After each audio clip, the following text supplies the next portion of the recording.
Today, Hamas says it will release the last living U.S. citizen held in Gaza and the bodies of 4 other hostages who died. However, Israel officials are raising concern over the offer, claiming that the militant group is trying to manipulate ceasefire talks. NBC's Matt Bradley has more from Tel Aviv.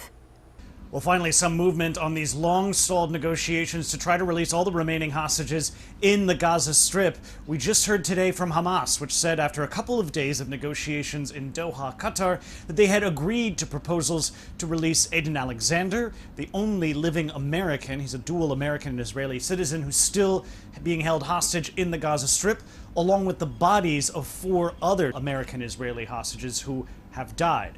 Now, this is a major development, but it only goes in one direction. This is Hamas agreeing to this, and we just heard from the Israeli side saying that they're going to be convening a meeting led by Prime Minister Benjamin Netanyahu on Saturday. But already in this statement, it sounds as though they're pouring cold water on this proposal. They're saying that Hamas remains steadfast in its refusal and has not budged a millimeter, and at the same time, Hamas continues to engage in manipulation and psychological warfare.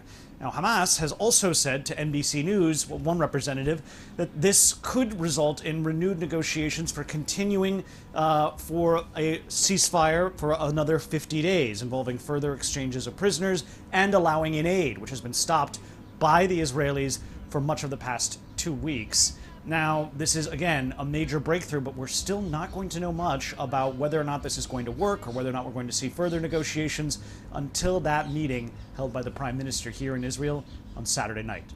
Matt Bradley, NBC News, Tel Aviv.